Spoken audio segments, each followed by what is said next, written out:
Hi everybody, my name's Herbie for those of you who don't remember me. Today I'm going to tell you a little bit about my friend Connor. But before I can tell you about Connor, I have to start with a little bit about myself. When I moved up here, I came from a small town down in central Arkansas, and I didn't really know many people up here because not many people from my area came up here for school. So I did the typical freshman move. I bounced around from friend group to friend group until I ended up finding a group of guys that I fit in with. Little did I know at the time that they and the guys they were going to introduce me to from back home would end up being some of the best friends that I'd ever made.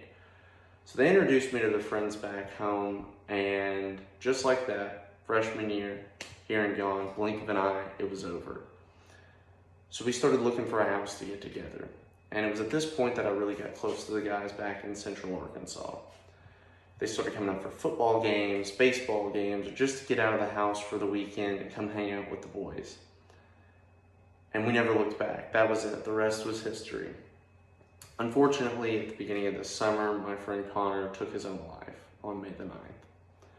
But instead of focusing on the events that happened that day or the following events that occurred, I'd like to focus on three things that Connor taught me, and that was vulnerability, the value of brotherhood, and the value of true love. So you can hear the common chirps in the back of your head.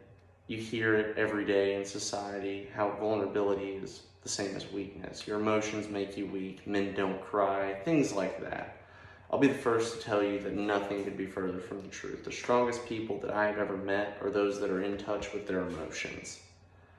And following Connor's passing, my friends and I had to go through all of these emotions. Thank God we had each other to go through them with. But it was the anger, the sadness, the frustration, and even the happiness of reminiscing on old times. And it was at this point that my friends and I made a vow to each other that we would never internalize our emotions again. It was going to be anytime we were going through anything, happy, sad, upset, whatever it may be, we were going to let everyone know. And that was a really hard lesson to learn, but it was one of the most valuable things I've ever learned in my life. While Connor's death brought about some very sad lessons and some hard lessons, it also brought about some really happy ones. And too many for me to tell you in a short couple minutes. But one of the most valuable ones that he taught me was brotherhood and the value of brotherhood, true brotherhood.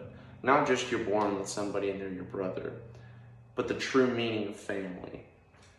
Connor wasn't my blood. He wasn't any of my friends' blood. However, he was like one of my own brothers. I've got two brothers back home, and I love those boys to death, just as much as I loved Connor. And to voice how much his brotherhood meant to us and how much our brotherhood meant to him, Connor wasn't an outdoorsman. As you all know, I love duck hunting. Connor did not. It wasn't really his thing. But to hang out with the boys and just to have something else in common with us, he spent a lot of money, got super invested into duck hunting, and thank God he did, because last year we got to spend his 21st birthday in South Arkansas at duck camp. We spent every night staying up playing cards, maybe having a few too many drinks, and waking up at 4 o'clock in the morning just to go and do it all over again. And I made some of the best memories that I will ever make on that 1 week. The next thing that Connor taught me was the value of love. Love's a word that gets thrown a lot today. Sometimes it seems like it is almost meaningless with how much it's used today.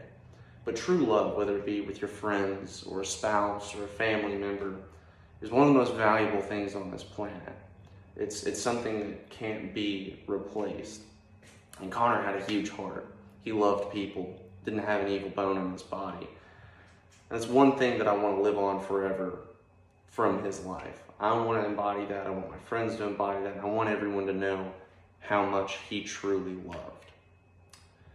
To wrap everything up, the loss of a friend or family member is sadly something we're all going to have to go through at some point in life. It's one of those things that's not escapable. It's just going to happen to you at some point. And my friend taught me the value of love, vulnerability, and brotherhood within his life. And I'd like each and every one of you to remember the value of those things. But I'd like to leave you with one main point, that suicide's never the answer. The people around you that love you, that are your brothers, that need you to be there so they can be vulnerable to you, wouldn't want that to happen. always reach out to somebody.